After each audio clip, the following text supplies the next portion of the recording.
Hello everyone, welcome to the lecture of DRCS. Today we will calculate the wind load example once again.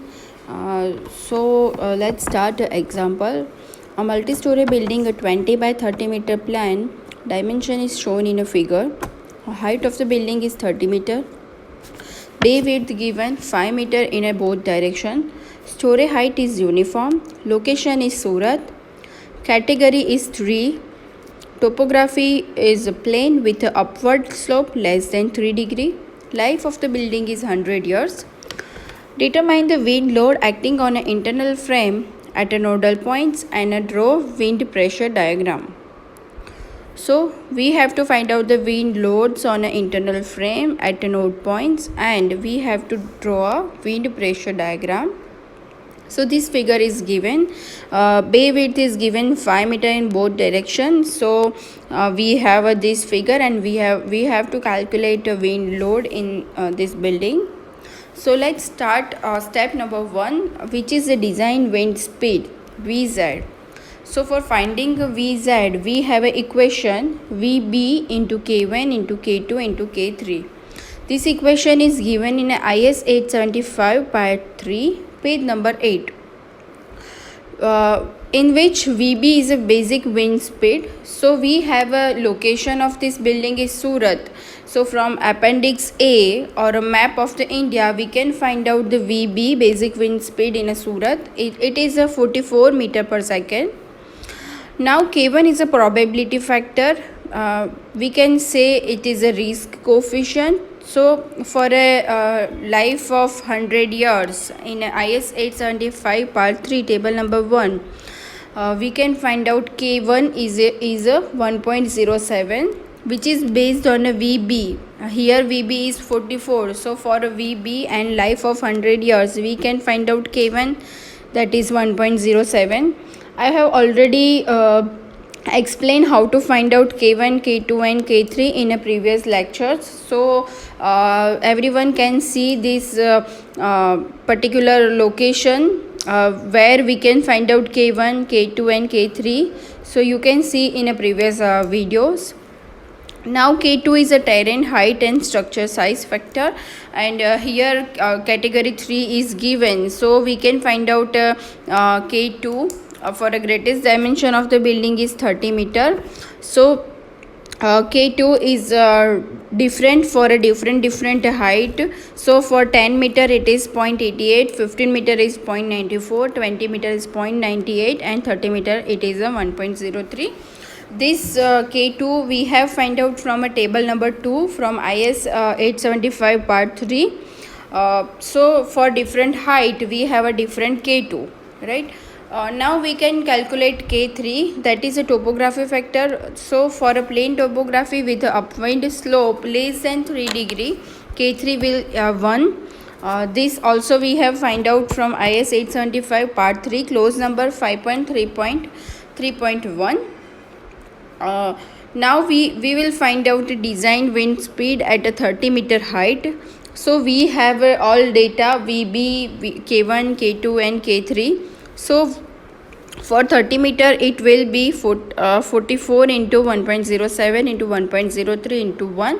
So Vz will 48.49 meter per second. But we will have different values of Vz different heights. So we will find out Vz for a different height. So we can make one table, and in a table we can write height VB, K1, K2 and K3. So VB will be same in all heights, K1 is also same in all height, but K2 will be different as we have find out from table number 2. So K2's value will be differ. So we will write different value according to the height. K3 will be same, so K3 will be 1. So from this all data we can find out Vz. So the value of the Vz will be different for a different heights. Same as we can find out the design wind pressure which is denoted by a PD. So PD equation of PD is 0.6 Vz square. So we have a Vz for a different height. So we can multiply with a 0.6 into VZ square, and we will have a PD, design wind pressure, for a different height. Now we will calculate a design wind load. So for calculating a design wind load, we have an equation capital F is equal to CF into AE into PD. So this equation we have find out from IS 875 part 3 clause number 6.3. So in this equation, what is AE? So AE is a effective area. So how we can calculate AE?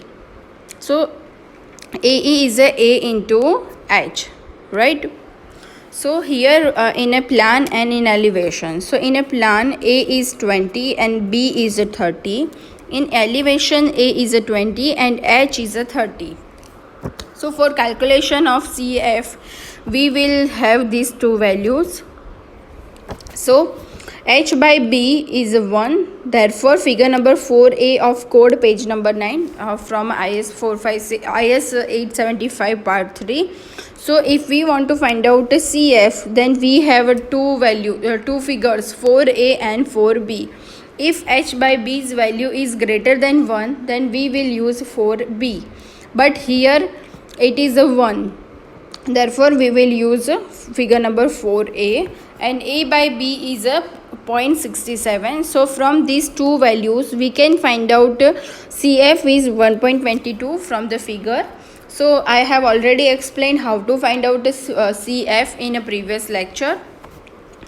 There are 7 rows of the building in a column.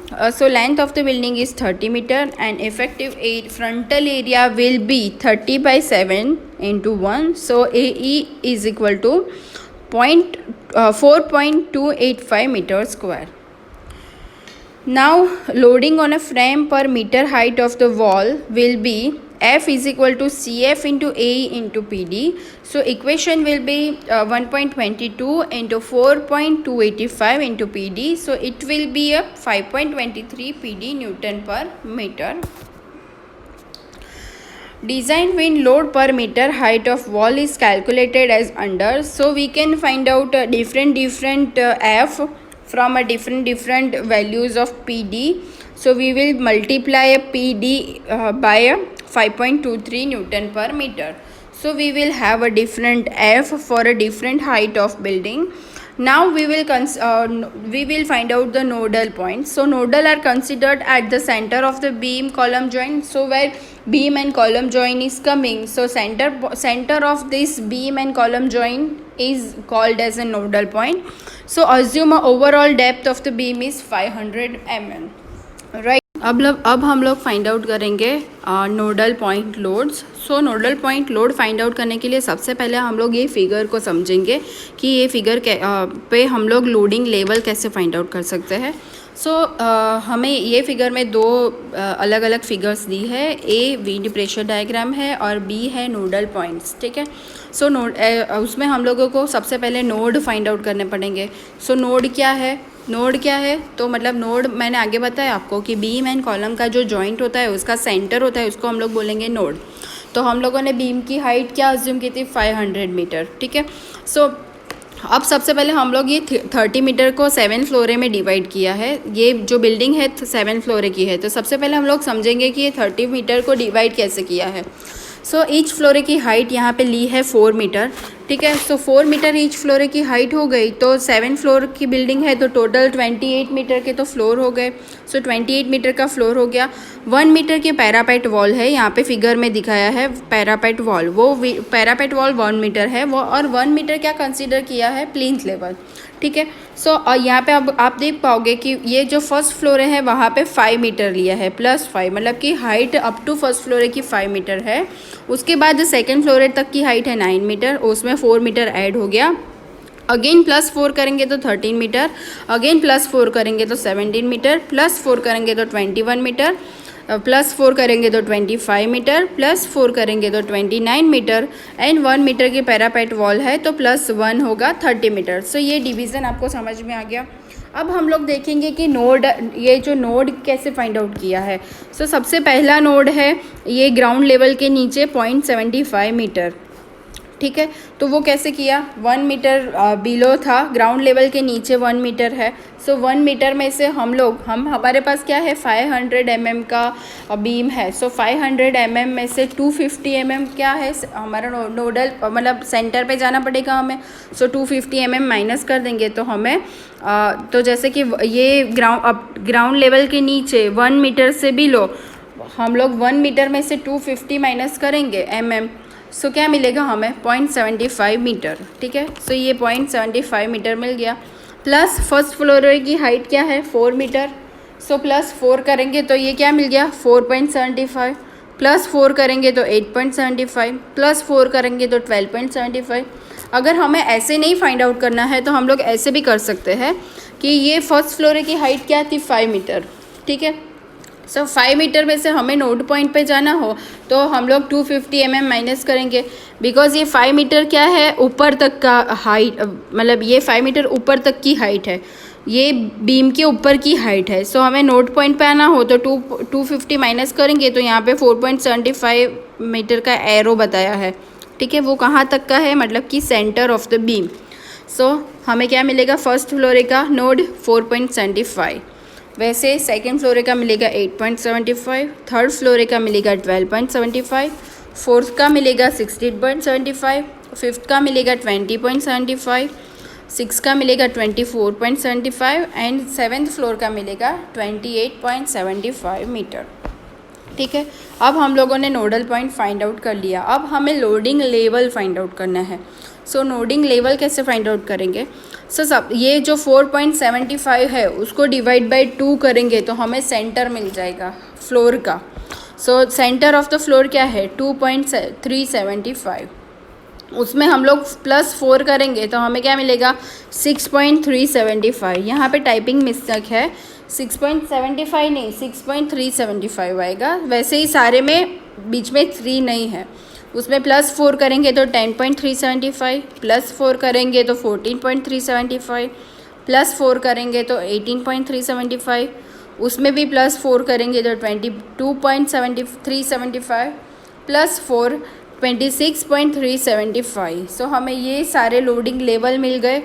अब loading level तो हमें पता चल गए। अब हमारे पास load है तो लोड कितने पड़े हैं हमारे पास, 10 मीटर का पता है हमें, 5.39 है जो हमने आगे फाइंड आउट किया था। देखो यहाँ पे 10 मीटर का लोड था 5.39, 15 मीटर का था 6.15, 20 मीटर का था 6.68 और 30 मीटर का था 7.38। अब हमें ईच फ्लोरे के लिए ये जो नोड्स है वहाँ पे अगर लोड फाइंड आउट करना है तो हम लोग कैसे करेंगे, तो जैसे कि सबसे पहला हम लोग ले तो सबसे पहली हाइट क्या है, ये 2.375। सो अप टू 10 मीटर का हमारे पास लोड है 5.39। सो 10 मीटर तक के लोड सारे 5.39 आएंगे तो 2.7375 का लोड मिल गया 5.39, 6.75 का भी 5.39 आएगा। अब हम आए 10.75। सो ये 10.75 का अगर हमें फाइंड आउट करना है तो हमारे पास 10 मीटर का लोड है और 15 मीटर का है। ठीक है। सो हम लोग यहाँ पे लिखेंगे 10 मीटर का क्या है 5.39 और 15 मीटर का क्या है 6.15। सो बीच में डिफरेंस क्या है, तो 10 मीटर और 15 मीटर में 5 मीटर का डिफरेंस है और 5.39 और 6.15 में डिफरेंस कितना है 0.76। सो अब हम लोग ऐसे फाइंड आउट कर पाएंगे कि 5 मीटर के लिए 0.76 का डिफरेंस है तो 0.75 के लिए कितना डिफरेंस होगा, सो ये डिफरेंस हमें मिलेगा 0.114। सो ये डिफरेंस जो है हम लोग 10 मीटर वाले जो लोड है उसमें ऐड कर देंगे। सो 5.39 प्लस 0.114 हमें मिल गया 5.50। सो यहाँ पे आपको मिल गया 5.50। वैसे ही हम लोग ईच फ्लोरे का फाइंड आउट करेंगे 14.75 के लिए, फिर फाइंड आउट करेंगे 18.75 के लिए, वैसे ही हम लोग फाइंड आउट करेंगे 22.75 के लिए एंड 26.75 के लिए। 30 मीटर का लोड तो हमारे पास है ही 7.38 किलो न्यूटन पर मीटर। अब हम लोगों ने ये सब फाइंड आउट कर दिया तो हम लोग टेबल बना सकते हैं ऐसे, node, loading level, load and nodal point load. ठीक है। सो हमें डिफरेंट लोड मिल गए। सो अब हम लोग क्या करेंगे, ये जो लोडिंग लेवल है मतलब कि हमारे उससे मल्टीप्लाई कर देंगे। तो ग्राउंड लेवल का लोडिंग लेवल क्या था, तो 2.375 से मल्टीप्लाई करेंगे तो हमें उसका नोडल पॉइंट लोड मिल जाएगा। वैसे ही 4.375 से करेंगे तो 23.58। फिर ईच फ्लोरे की हाइट क्या थी, तो 4 मीटर थी, सो उसको हम लोग करेंगे। और सबसे पहले सबसे लास्ट लोड हमने कहाँ किसका फाइंड आउट किया था, तो 26.75 का। सो 30 और 26.75 के बीच में कितना डिफरेंस है, सो 3.25। सो 3.25 से हम लोग माइनस करेंगे, सो हमें मिल जाएगा डिफरेंट नोडल पॉइंट लोड। सो ऐसे हम लोग फाइंड आउट करते हैं नोडल पॉइंट लोड। सो ये एग्जांपल आई होप कि आपको समझ में आ गया होगा। जिसको भी समझ में नहीं आता है वो मुझसे फिर से पूछ सकता है। कोई भी प्रॉब्लम हो तो डिस्कस कीजिए गूगल मीटिंग पे। और मैंने जो असाइनमेंट दिया है वो असाइनमेंट्स आप खुद से कैलकुलेट करिए। ये वीडियो देखने के बाद आप स्टेप्स को फॉलो करिए, ईच एंड एवरी स्टेप्स। और ये जो IS 875 है वो मैंने गूगल मीट पे रख दिया है, गूगल क्लासरूम में। सो उसको आप देखिए, मैंने जो भी क्लोज बताए हैं वो क्लोज ओपन करके देखिए कि रियल में ये क्लोज में ये दिया है और कैसे मैंने फाइंड आउट किया है, वो आप फॉलो कीजिए और एग्जाम्पल सॉल्व कीजिए। Thank you so much everyone.